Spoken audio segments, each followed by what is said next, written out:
Bruce, you must have something really good too.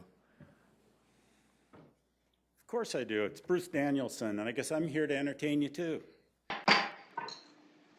right, good evening, everyone. Welcome. Let's get this mic working here. There we go. To our Tuesday, May 10, Sioux Falls City Council meeting. Thanks for joining us this evening. We'll go ahead and get started by reading our roll, please. Council members Brackey. Here. Erickson. Here. Jensen. Here. Kiley. Here. Neitzert. Here. Selberg. Here. Sale. Here. Star. Here.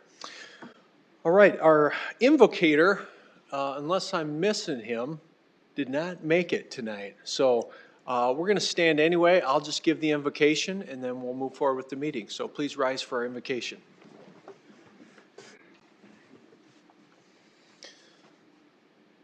Dear Lord, we thank you for this evening tonight, a special night when we can thank the work of three dedicated public servants, Lord, and we thank you for their work over the last 4 years and 8 years collectively, Lord, and the contributions they've made to this city.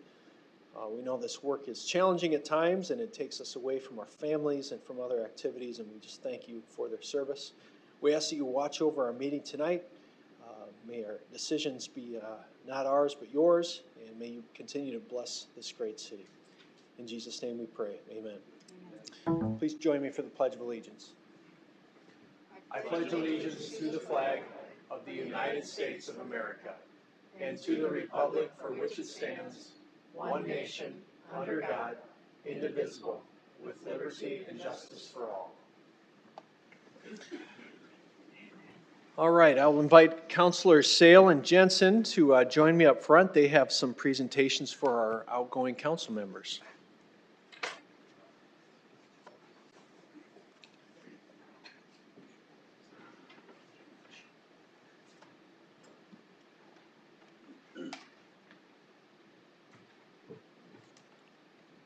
Good evening. My name is Kurt Sale. I'm the chair of the City Council, and I'm joined by Mayor Paul Ten Aiken and Vice Chair Alex Jensen on this special occasion. Tonight, it's my honor to recognize 3 council members whose elected terms of office will conclude next week on May 17th, 2022. I will begin by calling each one forward by name for him to be recognized. Will Councilor Janet Brackey please come to the floor?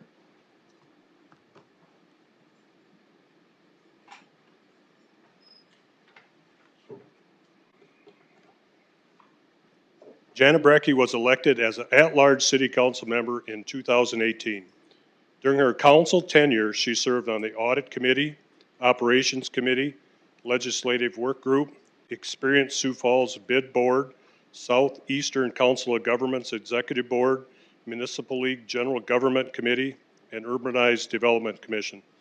Councilor Brackey, on behalf of the City Council, it is my honor to present you this encased United States flag flown at Carnegie Town Hall in recognition of your 4 years of public service and commitment to the City of Sioux Falls and its honor. Please join me in thanking Councilor Brackey for her 4 years of public service.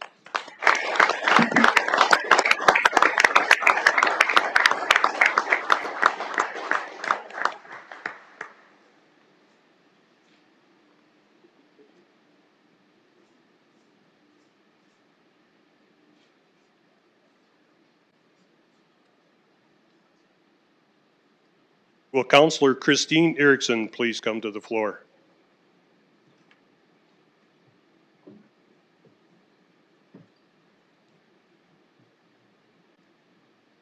Christine Erickson was elected as an at-large city council member in 2014 and re-elected in 2018. During her council tenure, she served as city council chair and vice chair, legislative work group chair, public service committee chair, Operations Committee Chair, and member of the Audit Committee, Metro Management Council, South Dakota Municipal League Board of Directors, Sioux Empire Leadership Council, and Sioux Falls Development Board of Directors. Councilor Erickson, on behalf of the City Council, it is my honor to present you with this encased United States flag flown at Carnegie Town Hall in recognition of your 8 years public service and commitment to the City of Sioux Falls and its citizens. Please join me in thanking Councilor Erickson for her 8 years of public service.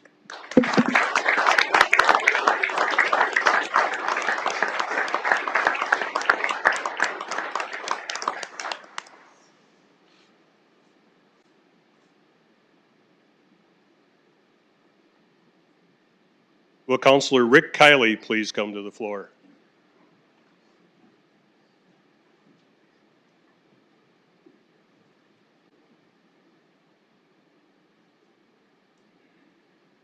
Rick Kiley was elected as a Southeast District City Council member in 2014 and re-elected in 2018.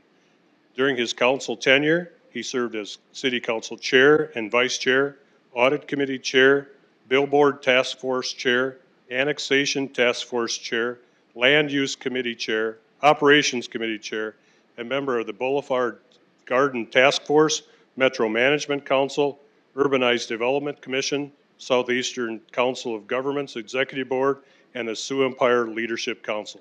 Councilor Kiley, on behalf of the City Council, it is my honor to present you this encased United States flag flown at Carnegie Town Hall in recognition of your 8 years public service and commitment to the City of Sioux Falls and its citizens. Please join me in thanking Councilor Kiley for his 8 years of public service.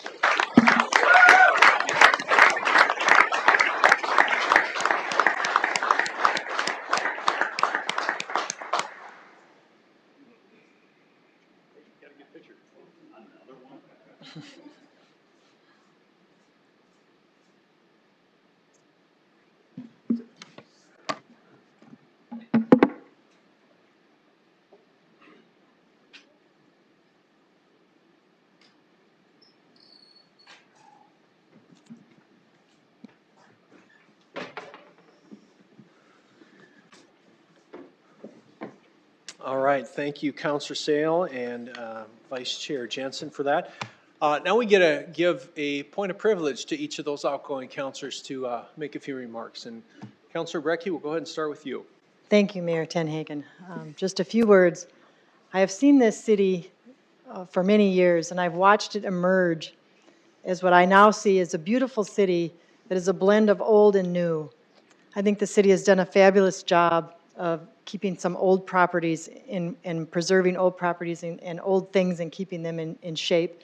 And like anyone else, I love the new bright, shiny things too that are on the horizon and that are currently being built. In that regard, while I was here, the things that most excited me, that I was happy to be a part of and to offer either my support or add my talents to moving things forward on, were the State Theater, the Municipal Band, saving the Tut Hill House, the Levitt, and then, you know, some of the newer things. These are the old things that I was able to, well, not the Levitt, but the others were old things which I was able to, you know, try to preserve and to restore and bring into even a better place than they were. And, you know, that work has been done, and so I'm terribly excited about that, and that'll always be a point of privilege and honor to have been a part of those functions. And then the two things on the horizon, the new bright, shiny things, Charapa Place and Sioux Steel projects. I mean, who can't get excited about that? And the fact that the city, you know, is building a new metro area, a new metro center, and a new law enforcement center, and, you know, it's water reclamation plant. Well, water reclamation isn't that exciting of a thing, but it is when you think about the future. And cities who are willing to make major investments into their future are the cities that people want to build things like Charapa Place and Sioux Steel at, because they know that they're part of a city that sees the big picture. So those were, you know, four things that I was able to be a part of and offer my support and vote on, and will forever remain in my feelings as something that I'm very proud of the city doing, and I'm very proud and privileged to have been a part of. And so just finally, I would thank, you know, everyone. It was, you know, including my fellow council members, it's been truly a privilege to serve not only, you know, during times of great success, but also times of crisis. You know, as I was, you know, on this council, we survived tornadoes, floods, and you know, a full-fledged pandemic, which we're now coming out of. And for me, even though that was hard and it made the job harder, it was a privilege to be, you know, working on the solutions, be part of the decision-making, you know, be part of the solutions to try to protect the people and be there for them. So again, I viewed my whole experience here as a privilege. You know, I thank those that supported me, and I have every reason to believe that the council is going forward in terrific hands. I've gotten to talk to some of the new council members. They absolutely share the passions that I have. So I know that on a go-forward basis, we're in good hands, and that you will move the city forward again in this beautiful blend of old and new, and then I would add art and music. And that is my picture of the city, old and new, and art and music. And to the extent that we can expand those things and continue down the trajectory that we are, I know the city will be in a good place in the future. Thank you. All right, Councilor Brackey, thank you.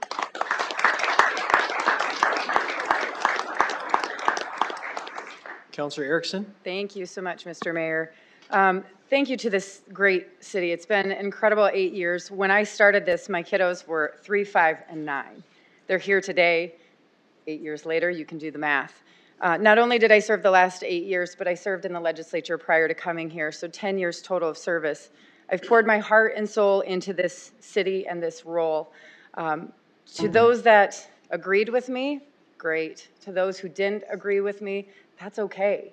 I feel for me in this role, it was my job to find workable solutions and find that compromise, but I always wanted to make sure that my constituents knew that I was willing to listen. Oftentimes you learn more from those that disagree with you than those that just side with you. It's easy to move along, to get along with those that are just in lockstep with you all the time. And everything that you see up here is not the work that goes into it. We have some good knockdowns behind closed doors, but we're respectful. We respect the process. And I will tell you that this council here, before and after, love this city. We're here to be held accountable. We're by you, the citizens. We're here to hold the administration accountable as well, but also work together. You hear me say it a lot of times, and I'm sure to a nauseam, that you don't have to be the smartest person in the room to get things done. You have to know how to build a team, build a coalition, and be able to move that needle together collectively to make good policy. You also don't need to see your name in the newspaper to get things done. Oftentimes, the work that goes on behind closed doors are those conversations that we have with our constituents to find those workable solutions. Lastly, I'll end with a few thank yous. You know, running at large was really different than running in my little tiny District 11 on the west side of Sioux Falls, going from about 24,000 constituents on up to 172 at the time. You have to cover a lot of ground and you have to meet with a lot of people. But with that, you're building those relationships. So thank you to all of those who voted and trusted to me. And for those that didn't vote for me, that's okay too. Thank you for holding me accountable, for making the best decision I knew how to make at that time. Thank you for allowing me to spend the last 8 years here as your city councilor. To the employees, the staff, and the directors, thank you for your patience with me. I know I can be difficult at times, but I hope you know it comes from good intentions of knowing that I want to see good policy. To our staff, I don't know what we would do without you. Our staff are what really makes this council run. And it's a meek staff. We have a very small staff. And so to you guys and gals, thank you so much. This experience has been amazing in many of different ways. And you're the ones behind the scenes more times than not. And lastly, and most important, thanks to my family. I'm gonna get emotional, sorry. I didn't think I'd do that. Thanks to my family for allowing me to run. I look forward to having my Tuesday nights, my Wednesday nights, my Thursday nights, and my Friday nights back. So when they say you run and it's just a Tuesday night gig, that's not the truth. There's a lot of hours that go into this. So without my family by my side to know the reasons of what we're trying to do to make this city a better place, I hope that that experience was good for my family and that sacrifice means something as we move forward.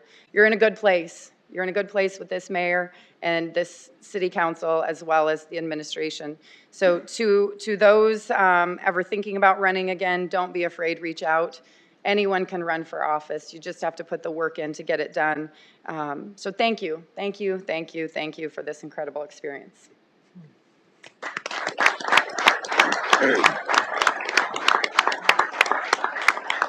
All right, Councilor Erickson, thank you. You want to talk too, Rick, or? I think I will. Okay. I might be even actually shorter than the previous two for I once. don't here. believe it, but let's go. You don't believe it? All right, put the clock on me. Here we go. First of all, I'd like to thank the citizens of the Southeast District of Sioux Falls for entrusting me with this position, as well as all of the citizens of the city of Sioux Falls. And I'd like to thank the counselors, the current counselors, especially this lady to my right, who I've had the privilege of serving with for 8 years. And yes, she's Italian, and sometimes a little difficult, but hey, I have some practice because I'm married to an Italian, so I had a leg up on everybody else there. But I'd also like to thank my former city council colleagues too. I've learned a lot from all of you. And I'd like to thank Mayor Paul Tenhaken and former Mayor Mike Huther. It has been a privilege serving with you. And I'd like to thank the city staff. We have the best city staff on the planet. The things that get done in this community, it's amazing, and it's due to the good employees that we have working and serving you each and every day. I'd like to thank our council staff. They're, again, superior, and I'm going to name them individually. City Clerk Tom Greco, Assistant Clerk Tamara Jorgensen, Assistant Clerk Denise Tucker, Audit Manager Shauna Nelson, Assistant Auditor Ryan Louncing, Assistant Auditor Emily Newell, Budget Analyst Dave Bixler, and Chief of Legislation and Policy Mr. Jim David. I also wish to include former City Clerk Lori Hogstead and former Manager Rick Oaksall. They have made us look brilliant up here. It's just, they are amazing, and I thank them for their work and for their dedication. I will miss working with the citizens. I will miss working with the great staff that is serving the city of Sioux Falls, and I will miss working with my council colleagues. I have to give credit to the above-named people for anything I have accomplished over the past few years. I did not do it all by myself. I had a talented team supporting me every step of the way.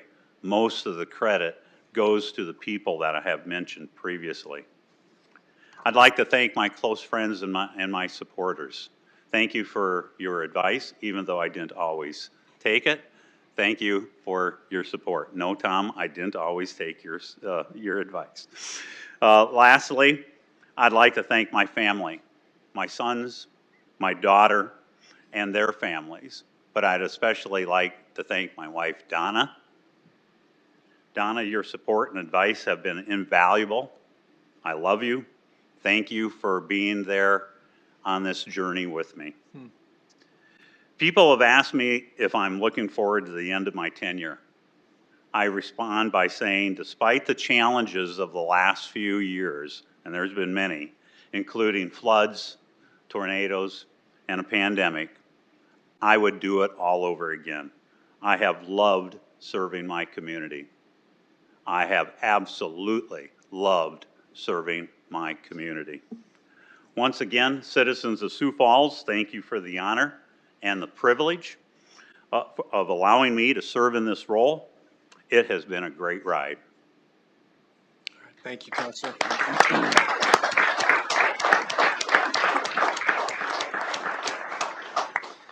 All right, thank you, councilors, for your service, for your dedication, for your great remarks. You will be missed at this dais.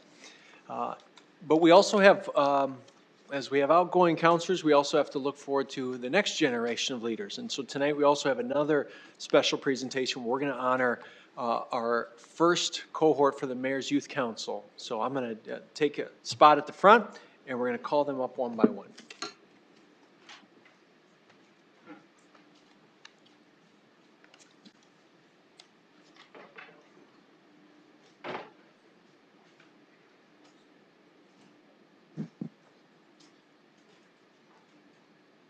All right, so the real quick genesis of the Mayor's Youth Council, even if you look at this dais, with the exception of our young 35-year-old member, Alex Jensen, we're all in our 40s, 50s, 60s.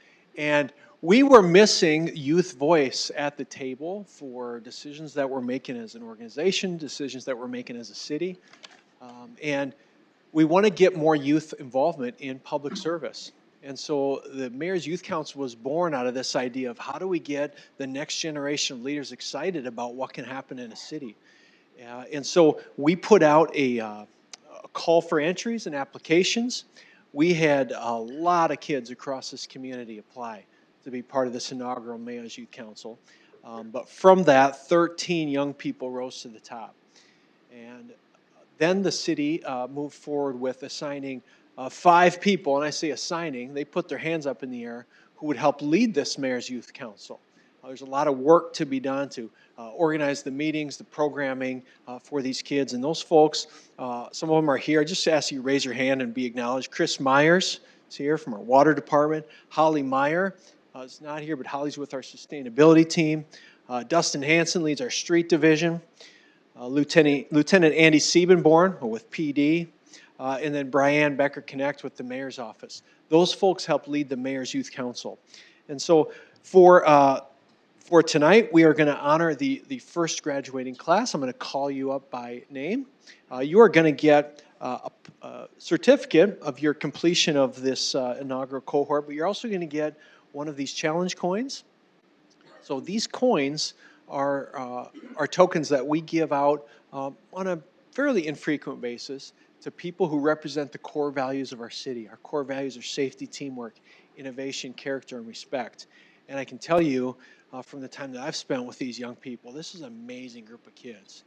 And I hope even by being here tonight, maybe there's something that even stirred in you a little bit, like, man, sometime I'd like to be on the other side of that dais, sitting and serving our community in this way.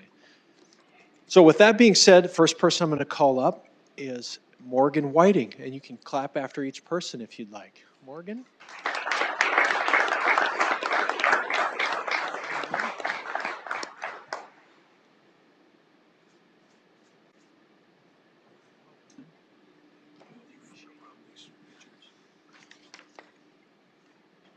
All right, Laylene Condi, come on up.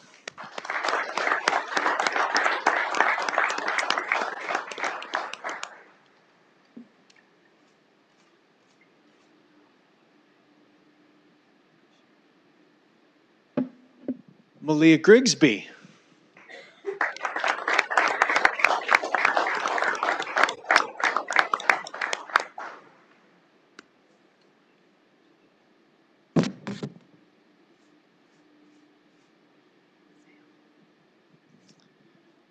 Andrew Wynn.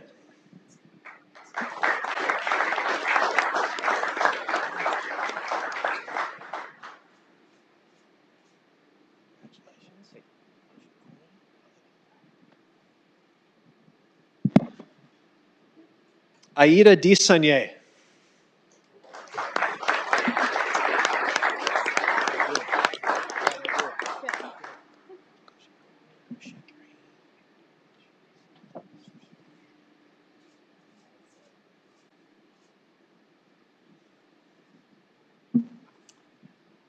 Antoinette Bida.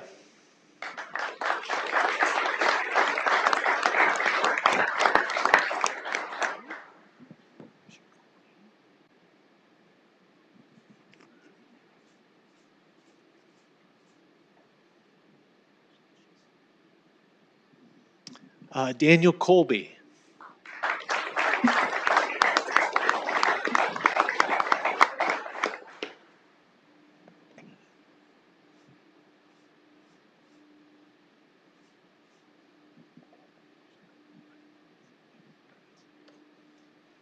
All right, Sam Markley.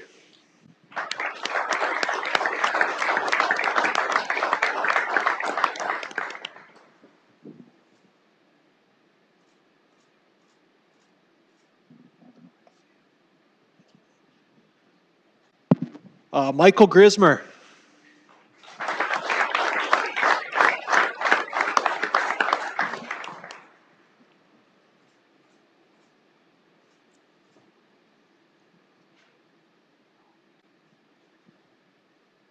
Emma Forster.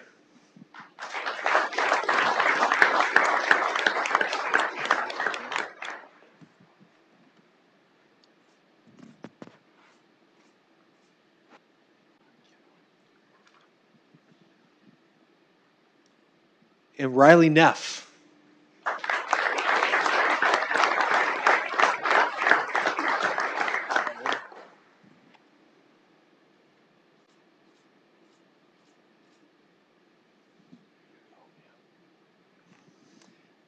And then we had 2 students that couldn't be here tonight, Chloe Howman and Tab you know, I just call him Tab. He's got a last name that it's tough for me. So, but everybody at school knows him as Tab. So give one more round of applause for these great kids.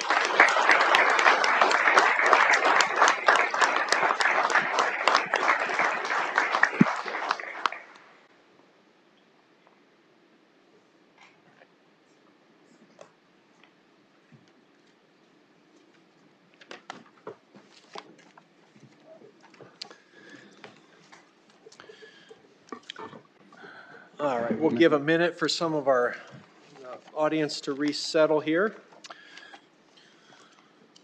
Mr. Mayor, I don't know if this would be an appropriate time or not, but I don't know if we were allowed a point of privilege. Go If you ahead, wanted to you say a bet. word or two about give some kudos to our counselors. That'd be perfect. First of all, Counselor Brackey, thank you for your 20 years of service to Sioux Falls.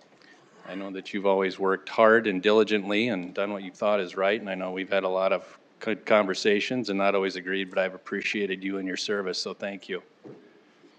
As far as the other two of you, well, sheesh, about 6 years worth of, I would thank you for your leadership, how you've led by example, your mentorship, your friendship. I'm even going to miss the one of you who I think took particular pleasure in being a pain in my keister on numerous occasions. I won't name any names, but we had a lot of fun over the years, and I always appreciated the back and forth. So thank you both for everything. Thank you for your service. I think that if we have public servants come along that follow the example that you've set for Sioux Falls, we're going to be okay. So love you both. Thank you. Thank you. All right. I think then we'll move ahead with item 5. That's our consent agenda, and looking for any changes or items to pull there. If not, I'll take a motion. Move to approve. Second, Erickson. All right, motion by Kylie, seconded by Erickson. Any discussion there? All right, let's vote on that, please. Councilmembers Brackey, Yes. Erickson, Yes. Jensen, Yes. Kylie, Yes. Nitzert, Yes. Selberg, Yes. Sale, Yes. Star. Yes. All right, that passes 8-0. Move to item 21, our regular agenda. Look for a motion there. Move to approve, Erickson. Second, Kylie. Motion by Erickson, seconded by Kylie. Any discussion there? All right, let's vote on that, please. Councilmembers Brackey, Yes. Erickson, Jensen. Yes. Kylie. Yes. Nitzert, Yes. Selberg. Yes. Sale, Yes. Star. Yes. All right, that passes 8-0. Next item. Item 22 is a resolution authorizing the City of Sioux Falls to set aside 2 on-sale liquor licenses from the on-sale license lottery for use at the city's golf courses. Sponsor is the mayor. Jamie, good evening. Good evening, Jamie Palmer with licensing. On April 13th, changes to the Chapter 111 alcoholic beverages were approved, and they recently became effective. Within those changes, there was a section that stating that the city may set aside up to 2 on-sale liquor licenses for use at municipal golf courses. And state law requires that this be done by resolution. This resolution before you tonight meets that state law requirement and will set aside the 2 on-sale liquor licenses for future use. Short and sweet, but I'd be happy to answer any questions that you have. All right, thanks, Jamie. Anyone from the public here to speak on item 22 tonight? Council, do you have any questions for Jamie on this item? Move to approve, Erickson. Second, Jensen. All right, motion by Erickson, seconded by Jensen. Discussion here, Council. Counselor Schelberg? Yeah, just a quick question. So, am I to understand then, doing a little homework on this, if these 2 are set aside, then we still have 7 that'll go to the lottery? And I think we're expecting 6 or 7 more in the next year or so, is that right? That is correct. If you prove this tonight, that'll set 2 aside, leaving 7 for a lottery to be conducted hopefully in a couple of months. As far as guessing how many we'll get, again, I have not even looked at that, so I can't venture to guess what that would be, but I hope it's that many. Okay, thank you. Thanks. All right, we have a motion and a second. Any other discussion or questions then? All right, let's take a vote then. Councilmembers Brackey, Yes. Erickson. Yes. Jensen. Yes. Kylie. Yes. Nitzert, Yes. Selberg. Sale, Yes. Star. Yes. All right, that passes 8-0. Next item. Item 23 is a resolution including certain contiguous territory within the corporate limits of the City of Sioux Falls, South Dakota, Annexation 01-15538-2021, Gilliland Edition, private applicants Robert and Lori Gilliland. Good evening, Albert. Evening, Albert Schmidt, City of Sioux Falls Planning and Development Services. So we have annexation tonight of the petition's nature. So this one here is owned by Robert and Lori Gilliland over on the southwest side of Sioux Falls, over on West 12th and South Sertoma Avenue, just southwest of that corner. Size is 7.5 acres, and the applicant is proposing future development at that location. All right, thank you, sir. Anyone from the public who would like to speak to item 23? All right, council, any questions for Albert here? Councilor Starr? Yes, thank you, Mr. Mayor. Mr. Schmidt, tell me, does this show me what's annexed now and what city was one of the maps? I'm trying to read it, So in this one, if it's gray, it's annexed currently. but the rest isn't all around it. Yeah, so the white, anything that's left white there is not currently annexed, and then the petition is the darker gray. What's been our policy? I mean, this jets out or flag pulls out in comparison to the rest of the area. I mean, will the rest of the area come shortly, or how do you provide city services to just the one strip and then say to the people across the street, we're not going to be there to fight your fire or to provide ambulance service or the other things that happen within the boundaries of the city? Sure, no, so it's a great question, and one of the things that we talk to when we talk about annexing properties, but in this area, a vast majority of the area is already annexed in. City services are already available all around there for water, sewer on the south at 15th and then 12th Street, and also Sertoma to the east. So we currently provide fire access. Obviously, we have a fire station just to the west of this, whereas today, technically, it's not protected by the city limits of Sioux Falls. So if there's a fire that breaks out, I believe Hartford has to come respond. Is their current one. So as far as us providing additional services, they're already there. This is that classic instance of it's an area that was already built around and the city annexed around and developed around. And then now, as they're looking to develop those lands further, now we're coming in so they can pursue those. Thank you. Other questions tonight? Councilor Neitzer? Yeah, Albert, so over here, I was curious about this, and I will tell you, reading the annexation report, there was some interesting commentary, so I'm guessing this has a history of some sort. But, so Tract 2 Keene Edition, that would be a city-owned parcel. It's not park property, but if you go down that, there's basically an underpass to get to the bike trail.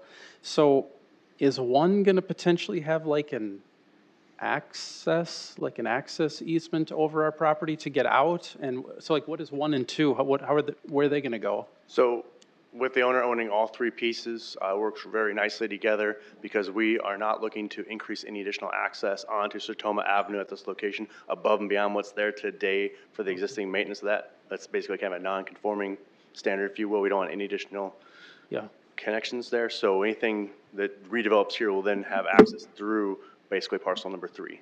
Okay, so they'll use essentially the flagpole and come out on 12th Street. That's from my understanding with the background conversations, that's the way the access would likely go. Can you see on the bottom side there, on the south side, you see, I believe it's 15th Street Yes, that just dead ends into this. That's likely to be the majority of the access that's going to be held here, with the exception that if any development goes on the very north tip there, there is a creek that runs through there with floodplain, which we can go on about and talk more if you'd like to, but that'll create a natural divider, so that'll probably have to be off of 12th Street.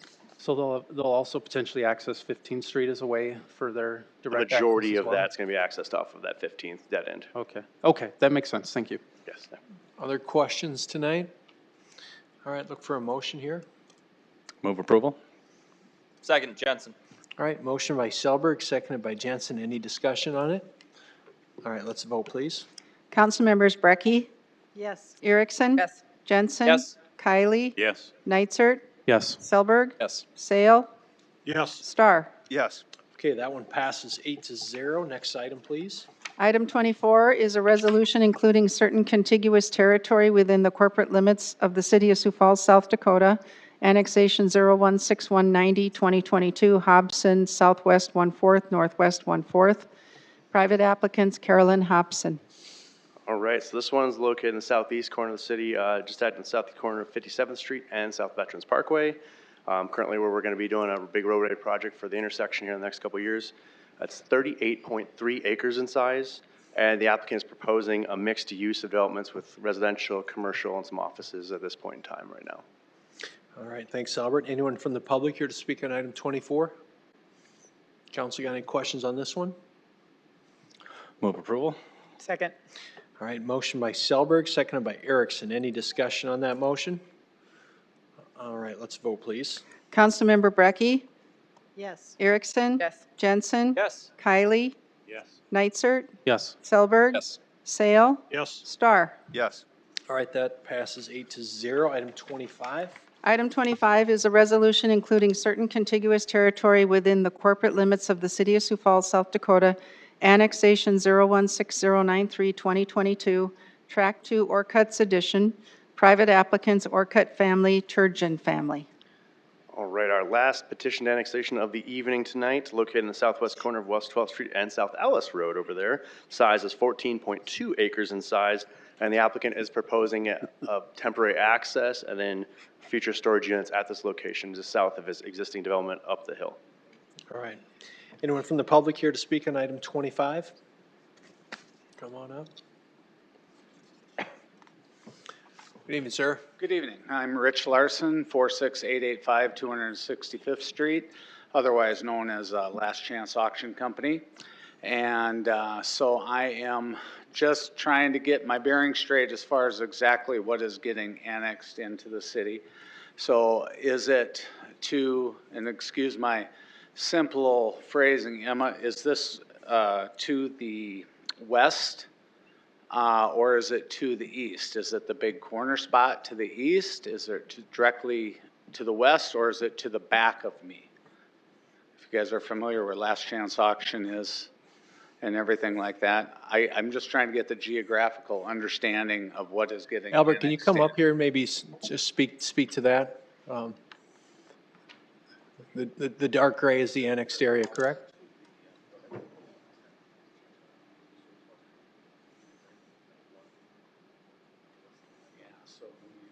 Maybe step up to the mic so we can. Sorry, I'm just not familiar with where the location's at, so I'm trying to Sure. just get my bearings. So the location we're looking at here, if you think of what's out there today constructed, the main access into the development, the Cherry Creek, or the Cherry, Cherry Lake Reserve development there is not quite in line with where this temporary access will be on this annexation, but rather just to the west of that. So if you can think of where that first driveway is that goes into that development, Into Cherry into Creek? into the Cherry Lake Cherry Reserve. Lake, excuse me? Mm-hmm. The other side of the road is what we're talking? South of there, yes. South of there. Yeah, so if you were driving on I'm the 12th wrong Street side of the road. and you were gonna go into the Cherry, into the development for all the houses with the lake there, this is on the south side of the road there, kind of up in that, before the hill would start, on the south side of 12th Street. The south side of 12th Street. Yes, sir. We're on the south side. Okay? And it is not my property or the corner. I'm gonna go further down, like on, say, the corner of the T. Ellis Road and 12th Street. If that land is offered for sale, then there's my property. This is a ways, even up the road from there. Well, so the current landowner on this one, they platted this tract 2 off of the southwest corner of this intersection. And so that is the same owner, and then we're annexing just this portion of that land. And so if that's the land if that's the other one, maybe your legal is that one that's just north of there? I can grab my phone real quick and take a look at an aerial. I don't have an aerial, I'm sorry. It's all right. I think, I apologize for being confused. yeah, that's all right. Sir, were you here to speak on this item too? Why don't you come up, and Albert, why don't you sit down with Rich here and talk through it with him while we hear some more public input on this one? Tony Wilberg, I'm just on the west side of that. Rich, you can go sit by Albert, and he'll answer your questions while we hear from this So, gentleman. I'm sorry, you said that I missed your name. Tony Wilberg. Tony, all right, thanks, Tony. I'm just on the west side of that. Okay. He said that was gonna be, storage lots or storage area. Was that correct? Residential self-storage. Is that gonna be all fenced in then? I don't have that site plan on me at this point. Okay. But no, the turnoff isn't the Cherry Lake Road. Correct. It's between your property and my property. Right. I guess that's my concern, if it's gonna be a public type facility, that I want fencing between my property and it. I mean, Sure. I guess that's my 2 cents worth or whatever. Got it. Okay. Thank you, Tony. Anyone else here to speak on this item?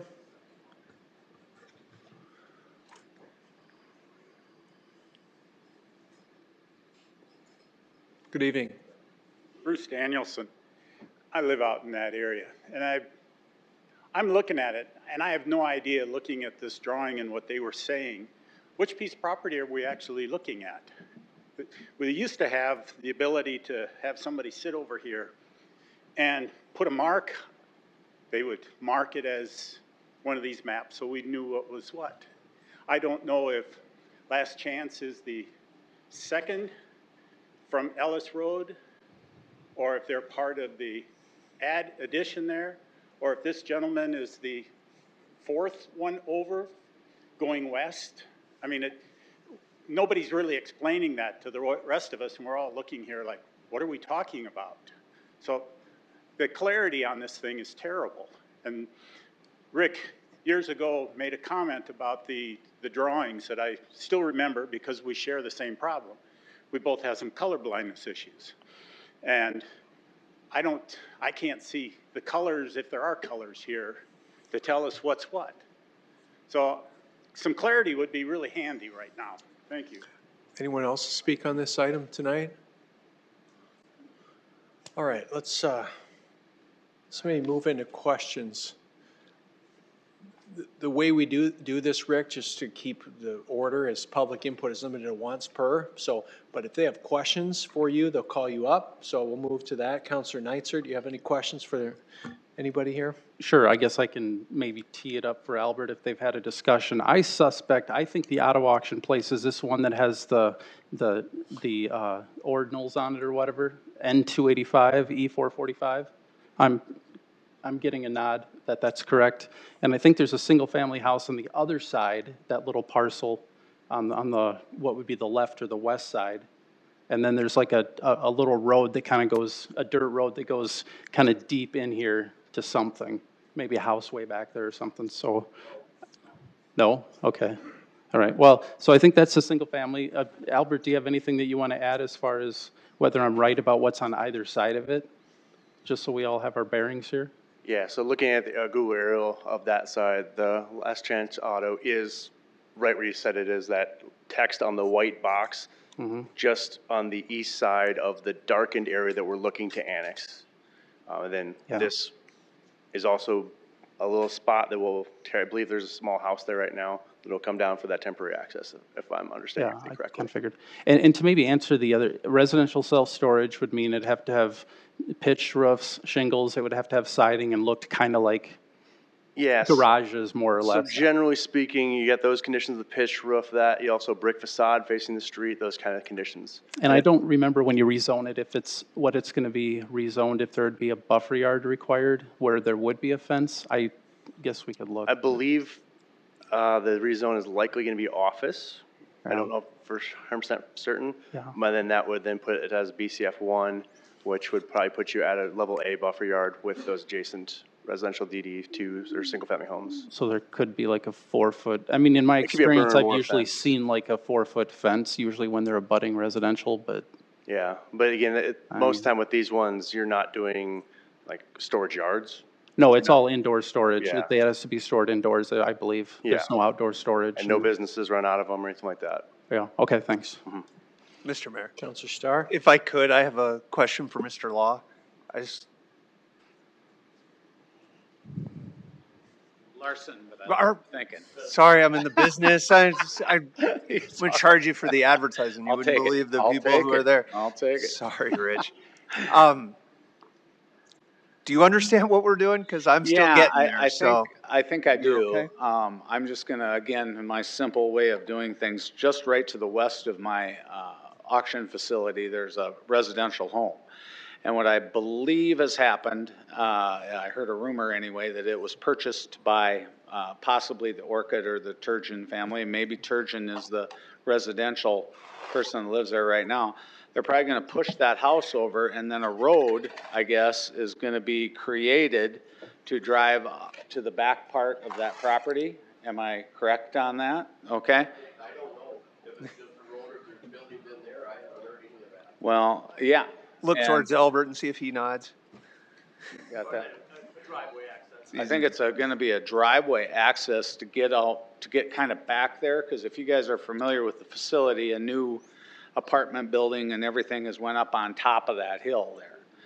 My interest is eventually to purchase the corner to the west, but we're working on that. Anyhow, my only concern, I think, that just operating out of that facility for a long time and cleaning up the old Kramer livestock barn and getting it to where we are right now, is the fact that, boy, that traffic comes a-wheeling down there about 55 miles an hour.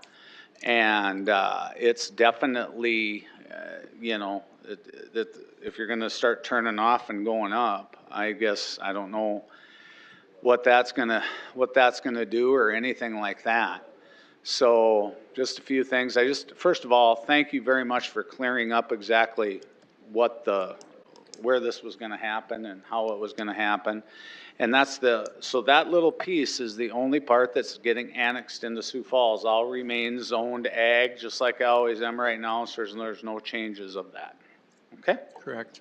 Come That's join all. us. We'd be glad to have you. What's that? Come join us. We'd be glad to have you rather than leaving the area. Nope, I get it. I get all Tax the. benefits to that or anything, but Yeah, guys, you're thank you very getting them much. And already. That's. I'd like to say to Counselor Erickson and Kylie, thank you very much for your, and Counselor Brackey too, thank you very much for your service, guys. You bet. I appreciate it. Thank you. Thank you. I'm good. Thank you. Other questions on this one?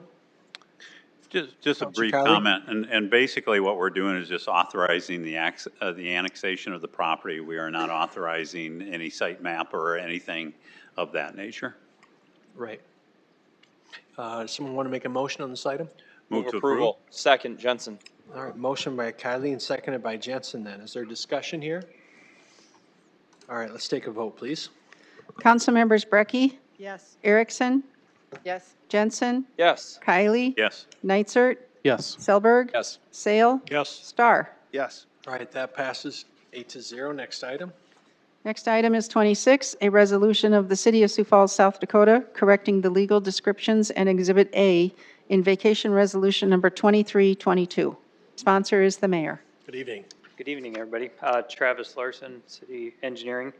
Item 26 is a correction resolution associated with the Glacier Bay Trail right-of-way vacation that was approved in March.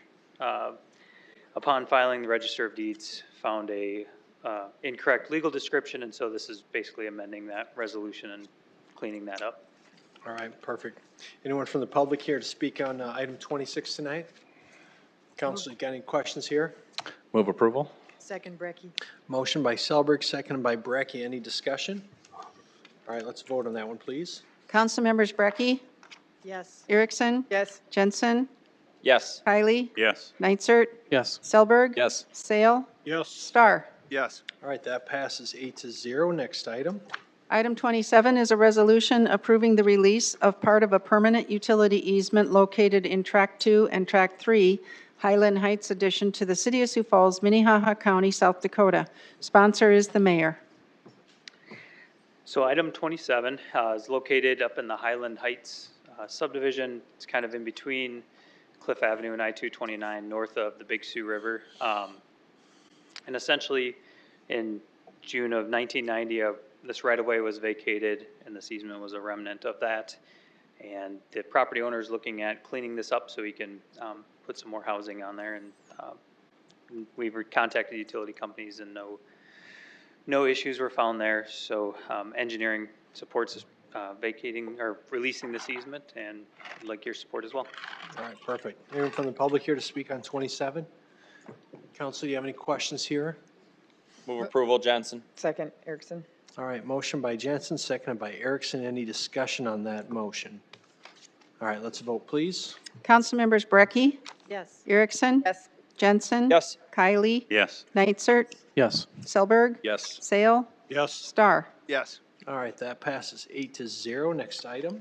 Item 28 is a resolution approving the release of part of a permanent utility easement located in Lot 1A and Lot 1B of Red Rock Park, Second Edition, in the southwest one-fourth of the southeast one-fourth of Section 13T 101N R 49W of the 5th PM, Minnehaha County, South Dakota, and Lot 2A, Red Rock Park, First Edition, to the City of Sioux Falls, Minnehaha County, South Dakota.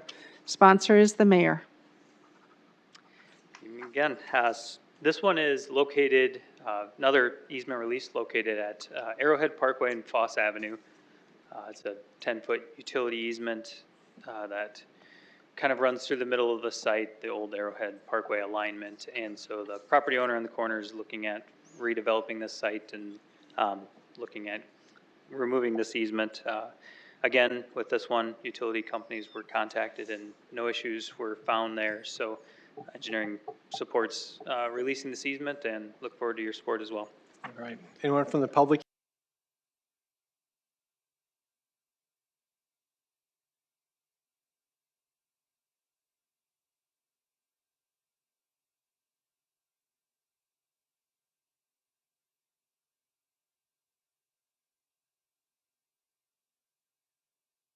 Here to speak on item 28? Council, any questions here tonight? Move to approve. Kylie? Second, Jensen. All right, motion by Kylie, seconded by Jensen to approve 28. Discussion on that motion? All right, let's vote on it then. Councilmembers Brackey, Yes. Erickson, Yes. Jensen, Yes. Kylie, Yes. Nitzert, Yes. Selberg, Yes. Sale, Yes. Star. Yes. That passes 8-0. Next item, please. Item 29 is a resolution approving the release of part of a permanent utility easement located in Track 3, Highland Heights Addition, to the City of Sioux Falls, Minnehaha County, South Dakota. Sponsor is the mayor. So I'm taking you back up to Highland Heights Edition again. This was also done as a right-of-way vacation on a separate resolution, which is why this is being brought on a separate resolution to release this easement. Same situation as the last one, just a remnant from a right-of-way vacation. The utility companies were contacted as well, and no utilities were found in the easement. And engineering supports releasing this easement, and again, look forward to your support as well. All right, perfect. Anyone from the public here to speak on item 29? All right, council, any questions here? Move approval? Second, Kylie? Motion by Selberg, seconded by Kylie. Any discussion there? All right, let's vote, please. Councilmembers Brackey, Yes. Erickson, Jensen, Yes. Kylie, Yes. Nitzert, Yes. Selberg, Yes. Sale, Yes. Star. Yes. All right, that passes 8-0. Next item. Item 30 is a resolution of the City of Sioux Falls approving diagonal parking on North Phillips Avenue. Sponsor is the mayor. Heath, good evening. Good evening, everyone. For this diagonal parking resolution, we're looking at adding diagonal parking to the east and west sides of Phillip Avenue between 8th Street and 9th Street. And then there's also the slide that kind of shows the construction project from 9th Street to 10th Street, but that diagonal parking already exists. So this resolution is focused on the 8th Street to 9th Street and approving adding additional diagonal parking in that area. All right, that's it? That's All right, it. all right, it's fine. Anyone from the public here to speak on this item? Council, any questions for Heath on this one? Move to approve, Erickson. Second, Kylie? All right, motion by Erickson, seconded by Kylie. Any discussion there? All right, let's vote on that one, please. Councilmembers Brackey, Yes. Erickson, Yes. Jensen, Yes. Kylie, Yes. Nitzert, Yes. Selberg, Yes. Sale, Yes. Star. Yes. Passes 8-0. Move to item 31. Item 31 is a resolution of the City of Sioux Falls approving diagonal parking on North Nesmith Avenue. Sponsor is the mayor. So this resolution is adding diagonal parking on Nesmith Avenue at the Sawtooth Building. We already have diagonal parking on 7th Street on the north side of the building and also on the north side of 7th Street for Stone Group Architects in that area. And this is adding it from 7th Street to 150 feet south on the west side of Nesmith Avenue. All right. Thanks, Heath. Anyone from the public here to speak on item 31? All right, any questions for Heath, council? All right, look for a motion. Move approval, Jensen. Second, Sale. All right, motion by Jensen, seconded by Counselor Sale. Discussion on that motion.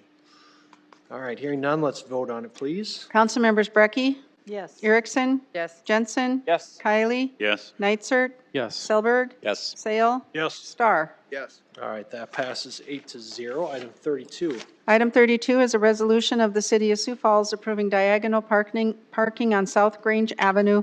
Sponsor is the mayor. This resolution's for diagonal parking on Grange Avenue, from 9th Street to 150 feet south on the east side of Grange Avenue. Right now, the applicant is still working out some issues with one of the neighboring properties. So, I know that they're here too, and I know there might be some questions on this one, so. All right. Thanks, Heath. Anyone from the public here to speak on item 32? Here, Eversard, President of the Neighborhood Association. I talked to Heath about this one here. I gotta try to get a hold of Alex. I'm not gonna get into, why the city didn't contact, Heath was out for a while and it's nobody's business. But Alex was not notified until 40 minutes before 1 o'clock today. I asked that the city defer this because not only do we have one person here in my neighborhood association, but we have another person that needs to, we need to have a neighborhood meeting to express the concerns on this property that they have here. I asked that the individuals that live by the property will come up and express their concerns and ask also for deferral of this. All right. Anyone else want to speak on this item tonight? Come on up, ma'am.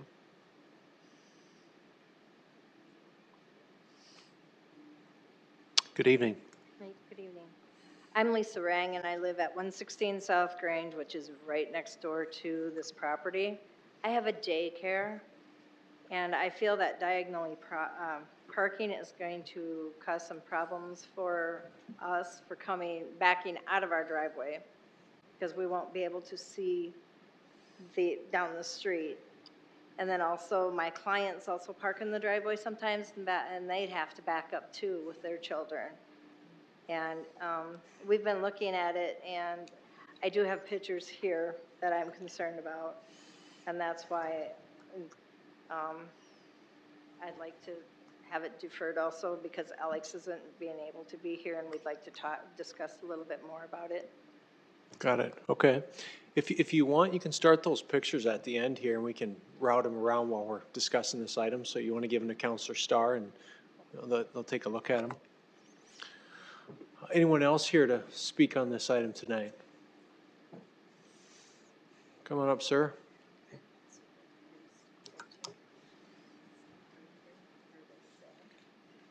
Good evening. Hello, my name is Dwayne Rang.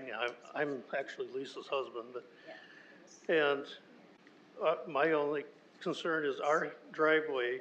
You come down a hill, you back down a hill into the street, and just the way this is kind of drawn up, we would be just to the south of that.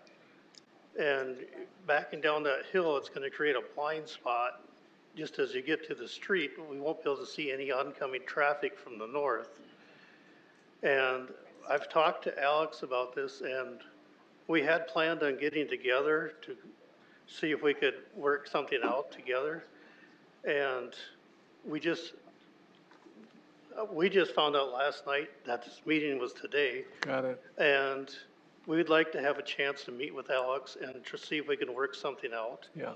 So I would like to ask also if we could defer this until a later date. Thank you. Okay. Thanks, Dwayne. Anyone else here to speak on this item? All right, Council. Questions for Heath on this? Councilor Nitzert and then Councilor Kylie. Yeah, I'll just say I've been hoping to try to get a hold of Alex, but I will be making a motion to defer. My only choices are 1 week or until June 7th, unfortunately. I wish I could do 2 weeks, but I just want to go on record and say I will make a motion. Because I think, just so there's time for the neighbors, Alex, to talk, and hopefully the neighbors maybe can connect with Heath, I think this potentially could be worked out. They just have to figure out and then come back, so. All right, Counselor Kiley? Yes, thank you. Heath, it appears that the diagonal parking is actually going to, at least a half of it is going to move into Alex's existing property. Is that correct? It looks like the sidewalk deviates to the east, then back to the west, whereas right now the sidewalk is, as I believe it, just a straight line north and south. Yes, it's straight. Yeah, the sidewalk is straight now, and it'll, But according to this plan, Yeah. it's going to actually move into his existing property.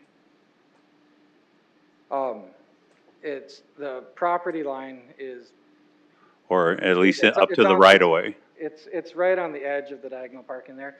And there's actually, the actual design of this particular location hasn't been fully worked out yet. Okay. There's potential that, you know, on the spacing of the driveway, that could end up changing. And from what I've gathered today, talking to Alex a little bit, it's DGR, the engineer that's working with them, is trying to work on some, getting some plans together where we're actually potentially bumping out the boulevard a little farther too at this location.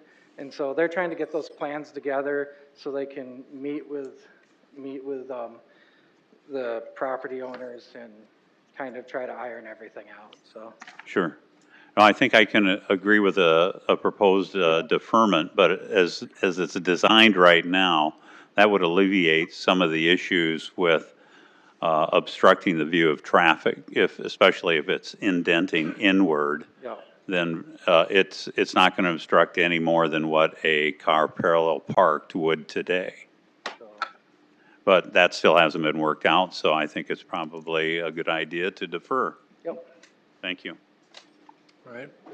Other questions, or do we want to make a motion to defer? Mr. Mayor? Go ahead, Counselor Neitzer. I guess I'll start with a motion to, I'm going to try a deferral until June 7th. Second, Brackey. Okay, motion by Neitzer, seconded by Brackey to defer this item to the June 7th meeting. Discussion on that. Mr. Mayor. Counselor Starr? Yeah, no. I just, as part of the deferral, I think she had some pictures she wanted to show, and rather than passing them around, I think it was probably more appropriate for everyone to get a chance to see them in the audience. So if it's okay, we could turn the projector on, and then people at home and here Sure. could see what she had for pictures. I think Tom's got them. Come back up quick so you can explain what they are, if you don't mind.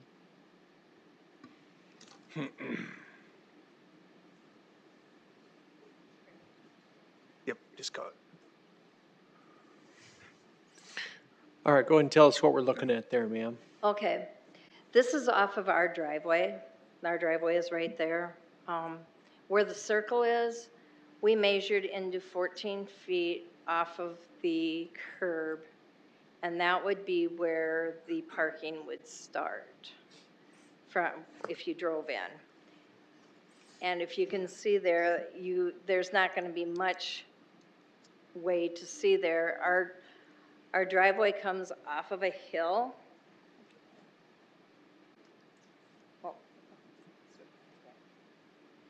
Our driveway comes off of a hill, so when we come down the hill, we will not be able to see very far or around them cars that are on that would be where the sidewalk is today. Okay. It would be to me, it looks very hazardous because there's not that much area between where the end of the building is and where this is going to be, to see.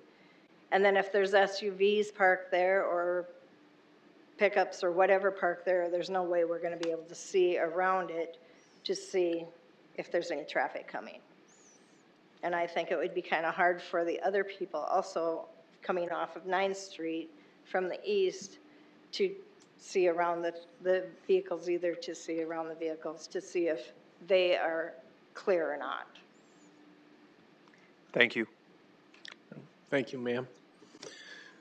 Okay, so we have a motion and a second to defer. Counselor Neitzer, Yeah, so, discussion there? yep, just real quick to my motion, like I said, I wish I could do 2 weeks, but based on the schedule I'm looking at, I either have a week or 2 week, or a month essentially, and I don't think a week is enough. I think this is one of those things where if they both got out on site and they could talk it out, maybe even draw, chalk lines or whatever of where the cars are gonna be, we can figure it out. And I think we heard that this plan is potentially not even the final plan, so I don't think we're even know what we're voting on. So I would just encourage a deferral. All right. Any other discussion on the motion to defer? All right, let's vote on that then, please. Councilmembers Brackey, Yes. Erickson, Yes. Jensen, Yes. Kylie, Yes. Neitzer, Yes. Selberg, Yes. Sale, Yes. Star. Yes. All right, that motion to defer passes 8-0. Move to item 33. Item 33 is a resolution of the City of Sioux Falls approving diagonal parking on South Dakota Avenue. Sponsor is the mayor. Hello, this is a resolution for diagonal parking on Dakota Avenue on the west side of Dakota Avenue between 10th Street and 11th Street. This is, at this location, we've been working on NB and following the remodeling work that they've done. We were looking at trying to potentially put in place some diagonal parking in that location to get more parking in place from 7 to 9 a.m. They have a lot of drop-off that goes on at that location.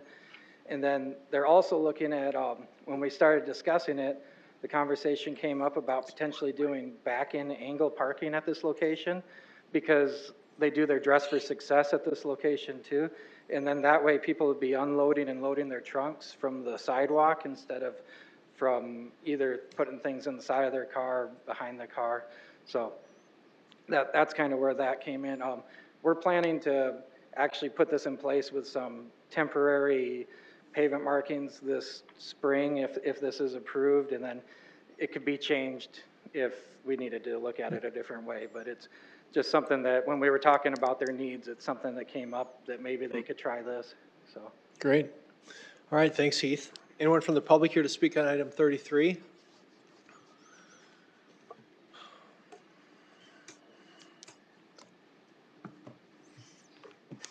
Bruce Danielson again. I like this.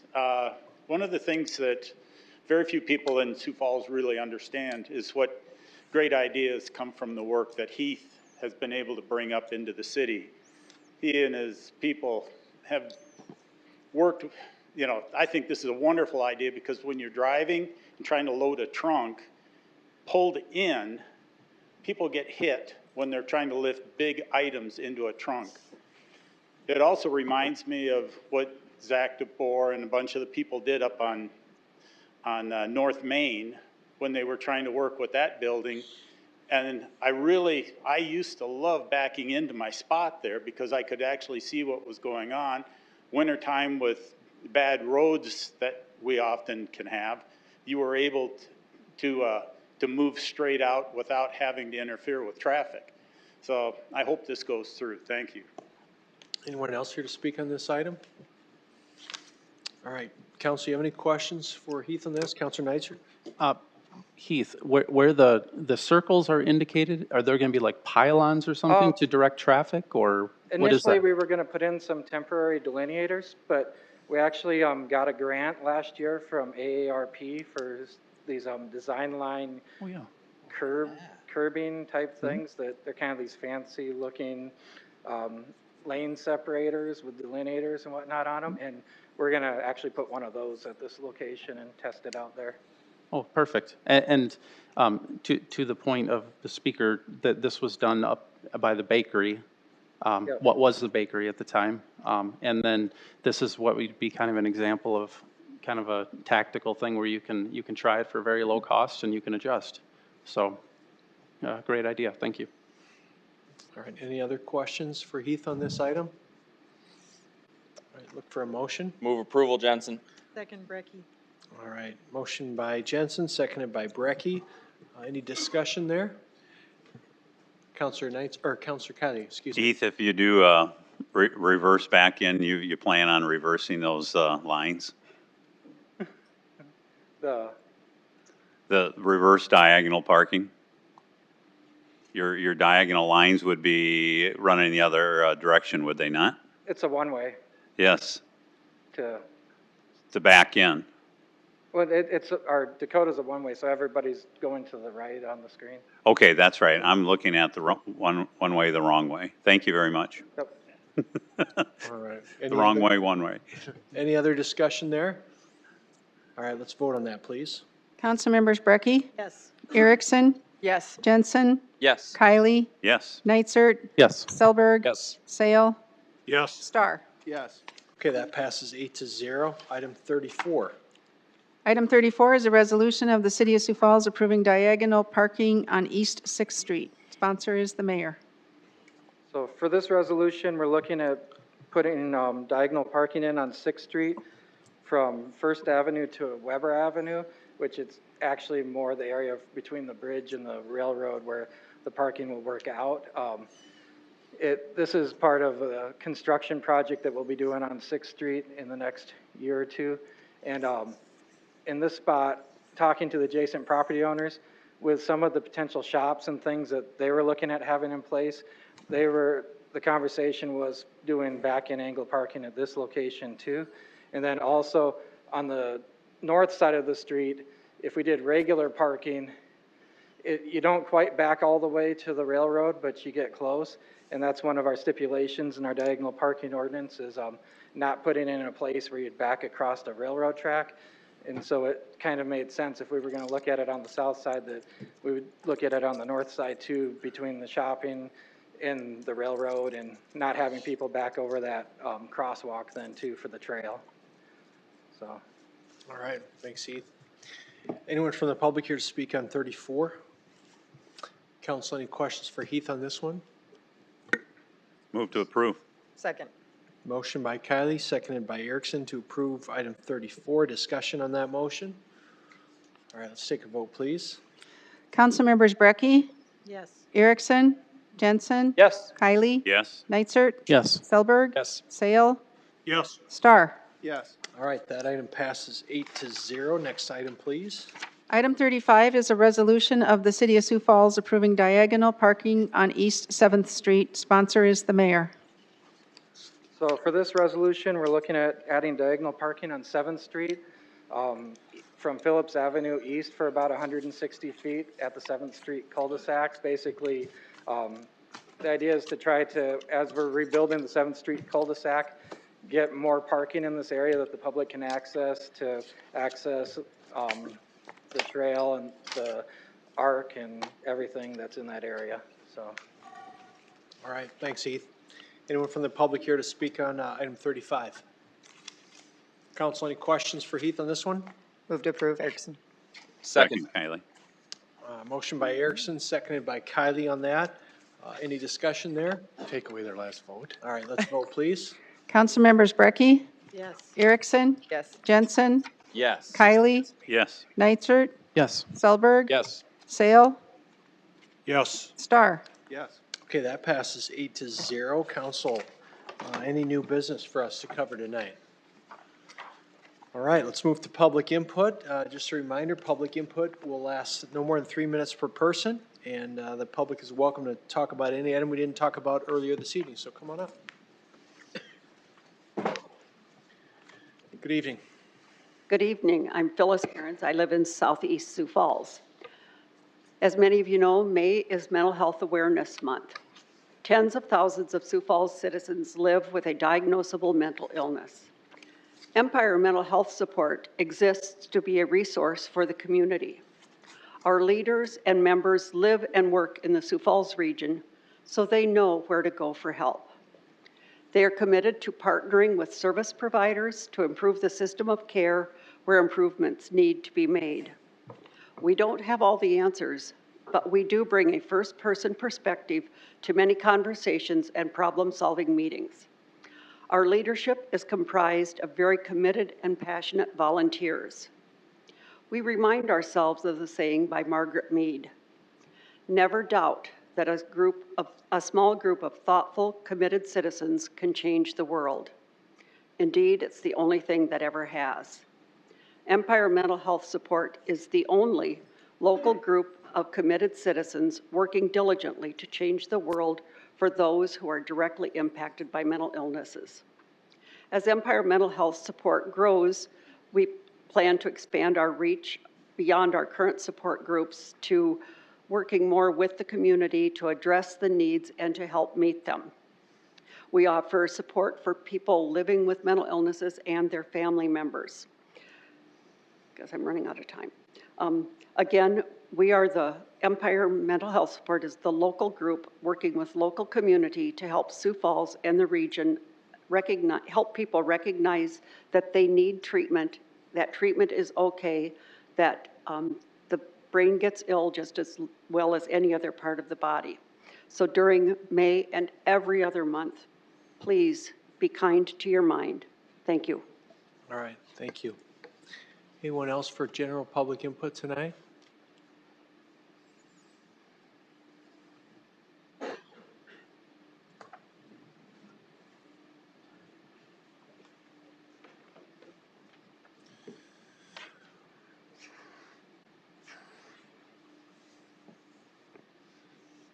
Greetings. I'm David Zokaitis, and this is part 2 of my 4-part series on prayer.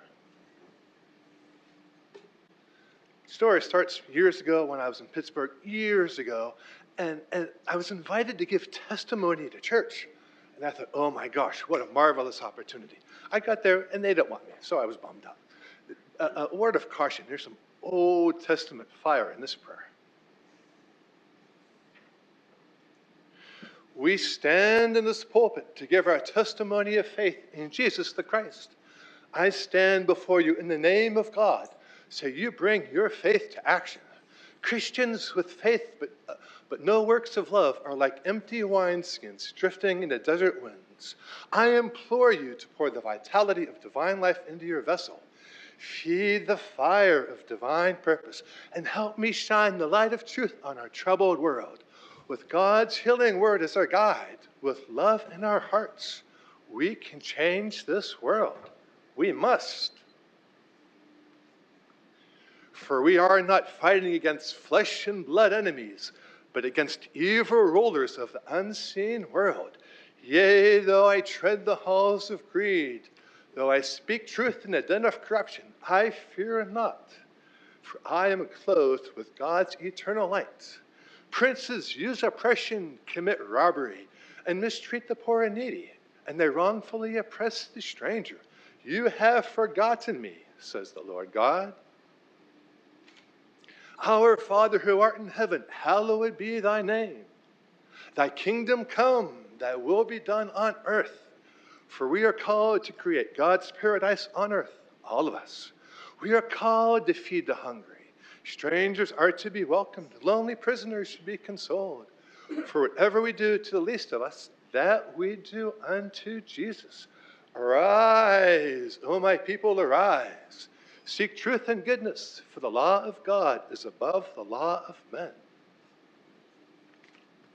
The Spirit of the Lord God is upon me. He has anointed me to bring good news to the poor. He has sent me to bind up the brokenhearted and open prisons to those who are bound. Skip a few sentences. We are all called to be appointed by God if we only have the courage. This is my biblical testimony. Come join me and help heal our troubled world. In this we pray through the glory of God. Amen.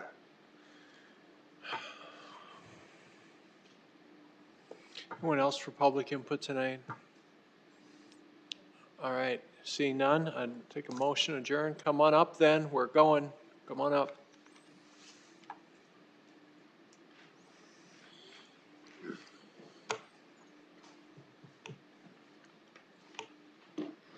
Good evening. My name is Chad Bishop. I live at 7405 South Valencia Drive here in Sioux Falls.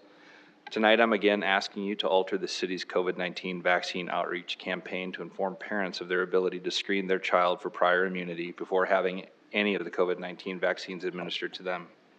In addition, I'm asking for you to consider subsidizing screening for prior immunity by reimbursing families for SARS-CoV-2 antibody or adaptive T-cell response assays.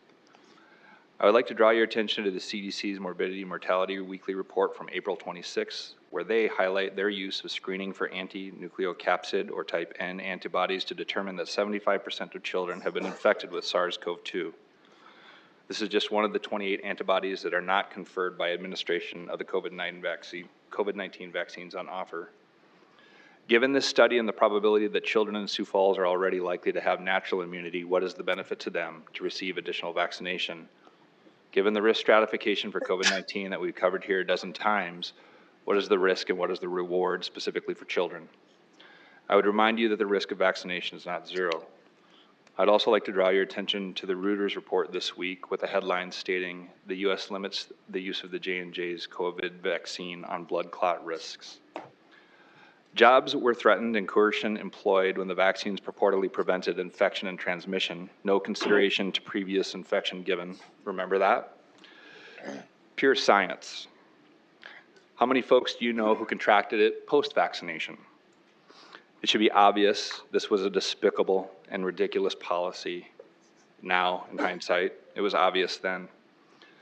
On Sunday, while walking into the original pancake house to celebrate Mother's Day, my father seized right inside the crowded entryway. I had to grab him around the chest with both arms to keep him from falling. After struggling to get him into one of the benches, it took a few minutes before he recovered. It's an eerie thing to watch a human just not respond for minutes at a time with their eyes wide open. It's heartbreaking when it's someone you love. In March, I conveyed the story to this body of how our family worked with physicians for 9 months, resulting in a diagnosis of petit mal epileptic seizures. He presented these symptoms for the first time 11 days after his first dose of the Pfizer vaccine. We would like people to know that the Journal of Neuroimmunology states it this way: healthcare providers should be aware of the possibility of post-vaccination epilepsy. This process took us 9 months. His physician reported this as a vaccine injury. Imagine a family less persistent in dealing with this.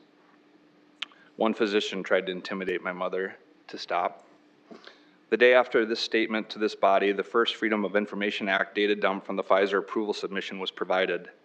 You will find petit mal epilepsy seizures among the adverse event reporting, specifically on page 21 below.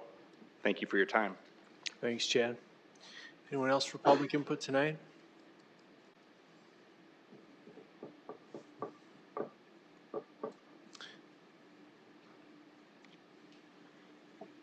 Bruce Danielson. It's been a while since I've been here, and I could say a lot, but for tonight, I want to thank Janet. You've been a beacon of ethics in a dicey period of council and city ethical lapses. In 2015, the last mayor of Sioux Falls, Mike Huther, decided he was above the law and struck me breaking a tooth in this very room. Since then, I chose to work to make ethics with transparency number one, to make it safe to enter this room. Janet, you worked hard to make employees and citizens proud. You never used your position to enrich a resume or pocket. There are many who are sorry to see you leave, but we know you will find new missions to fulfill your life. Janet also was never impeached or accused of ethical lapses. In your 40 years of service to us in Minnehaha County, Lincoln County, and Sioux Falls, you will not be forgotten, and I dare say not duplicated. Thank you again, Janet. Anyone else here for public input tonight? Come on up. Come on up, ma'am.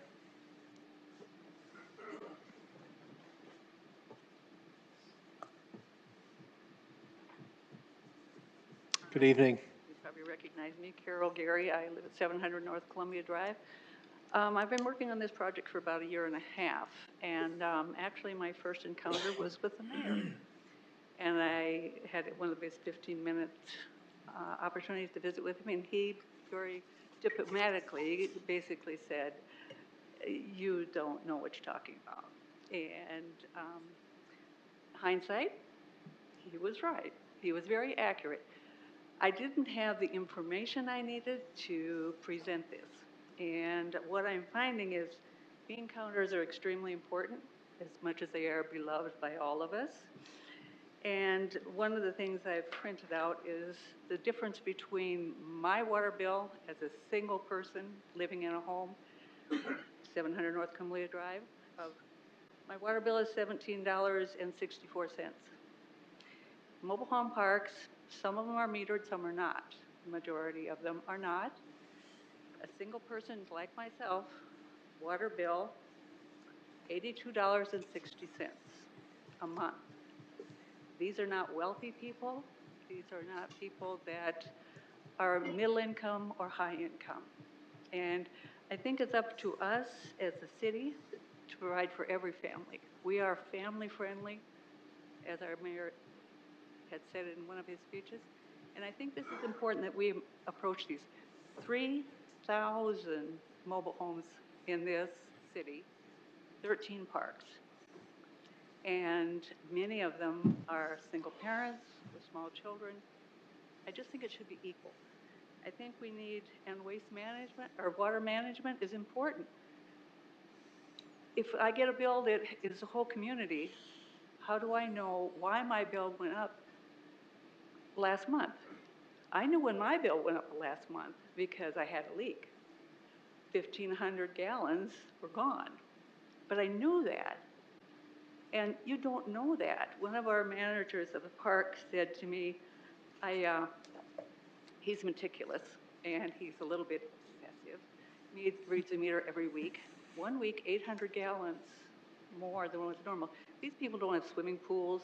They don't have all these fancy things that take a lot of water. And he found that he went individually to each home, and he found the leak for 800 gallons was from one home where the gentleman is works for construction and is out of town, had a leak. Would not have known that, would not have been able to determine that if it hadn't been that man. Now, I guess that's all I'm saying. I will give you this so you can see the numbers. Thanks, It's Carol. very obvious, and I'm done, and I thank you for your time. Thank you, ma'am. Anyone else here for public input tonight? All right, seeing none, we'll take a motion to adjourn, please. Move to adjourn. Second. All right, motion by Kylie for the last time and seconded by Erickson for the last time. All those in favor say aye. Aye. Opposed? We are adjourned. Have a good night, everybody.